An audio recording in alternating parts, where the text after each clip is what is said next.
Hello there, everybody, this is General Snivy and welcome back to more Let's Replay Diddy Kong Racing. Today we're going to be facing Wizpig on the track of his own creation. I was going to say his home turf, but that's not until a little bit of time. Not until a little bit, my friend. Not until a little bit.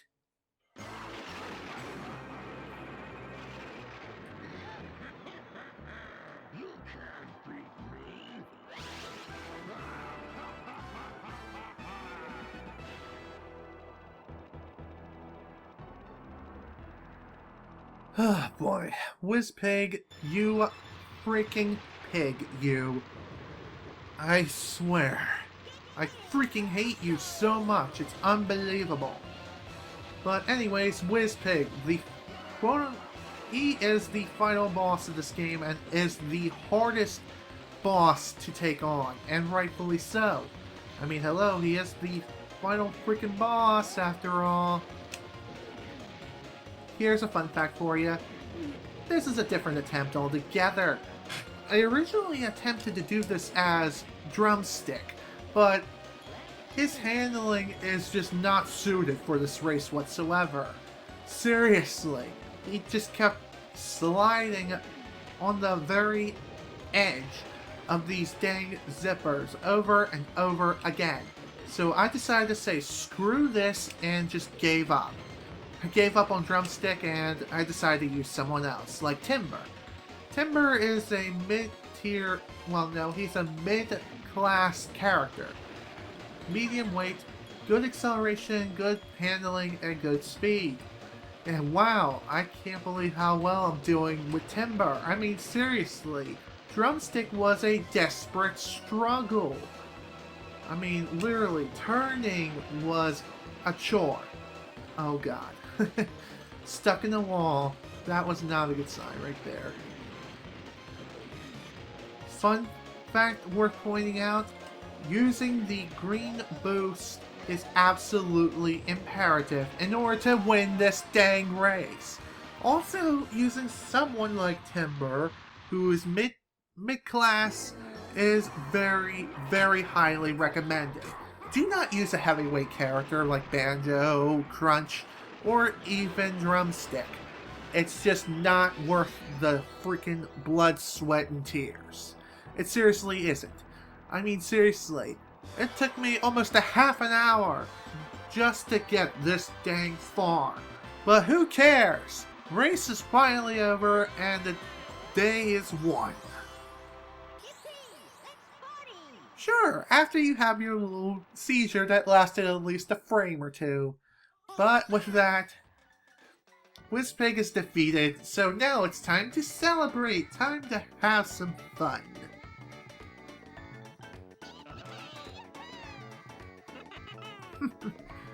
Wow, look at that glitchy water. Don't you just love things like that? It's good to laugh at things like that. I mean, sure. Like I preached over and over again, cartridges old, glitches like these are bound to happen.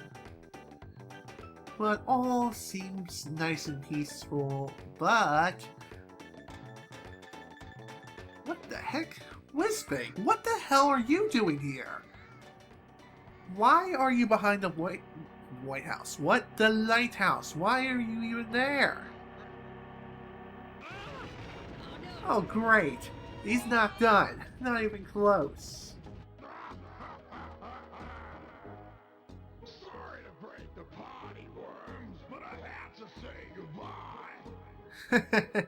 Yeah, sure. Whatever you say, man. Whatever you say.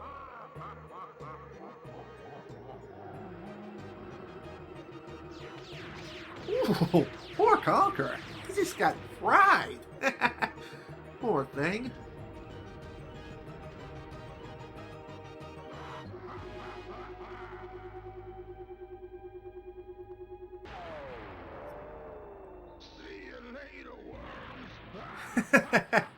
In a while, crocodile.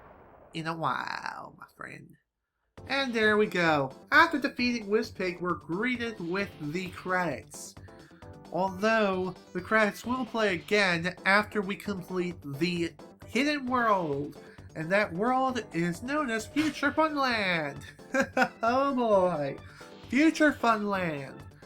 I'm definitely looking forward to taking on that world. But after going on for almost 4 hours straight, I think I'm gonna call it a day. The reason? Well, I've been recording non-stop from the very beginning of this Let's Play to this particular point. Even the previous attempt with Drumstick, which is a character I will use eventually, it's just right now, not so much. Maybe I'll use Drumstick in the next video. I think I'm gonna do that instead. I'll try to use Drumstick again for at least the introduction to Future Funland. And I may actually use him in general for all of Future Funland. So, I have that to look forward to, and I hope you are all looking forward to that as well. If I time this right, I may be able to complete the entire Let's Play in 2 recording sessions. But actually no, I think I'm going to break it down to 4, depending on whether or not I decide to take on an adventure too. And I'm still deciding whether or not to do it. Again, as I stated back in the very first video of this project, I'm leaning towards yes.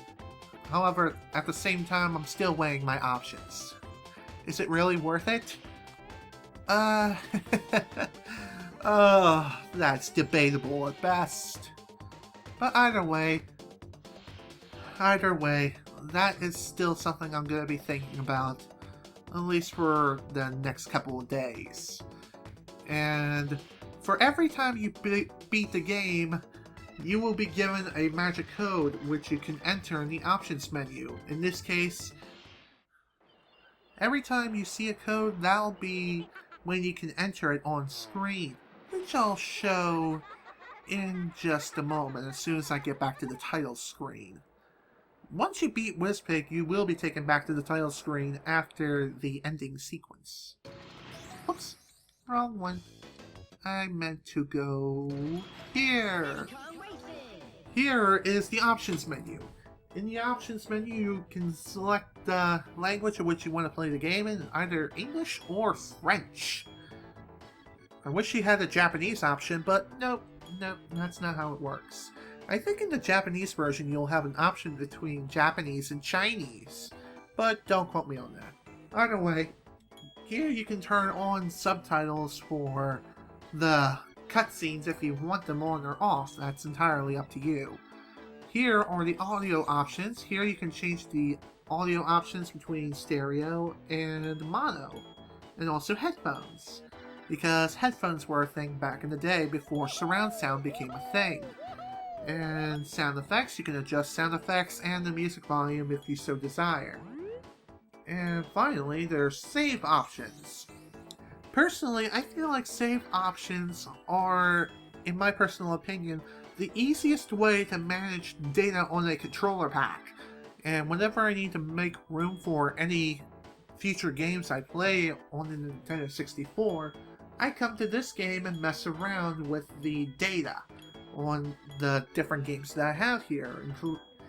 Whatever's stored on my controller pack, I'll decide whether or not they're worth keeping or they're worth deleting. So, this is how I was able to preserve my previous data.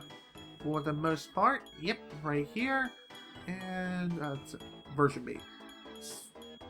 Whatever. Who cares? Who freaking cares? Now for magic codes. Let's look at the code list. And in the code list, you'll see you normally wouldn't see anything except for unlockable characters. One of them, as I've mentioned before, is Drumstick. The other is TT. And I'll go over the requirements to unlock those two in the next video. And here is where you would enter your code, which was displayed to you just as the game was going to end. You kind of have to be quick because the code isn't going to sit there forever. However, there is a comprehensive list online for all the different magic codes of which you can enter. However, after entering a code, and then you restart the system or turn the system off, then the magic codes are all erased, except for the unlockable codes, which are for Drumstick and TT, which are given to you after you fulfill certain conditions. But anyways, I'm going to go ahead and end this video here. This is Snivy with Let's Replay Diddy Kong Racing. Thank you all so much for watching, and if you enjoyed this video, please remember to leave a like.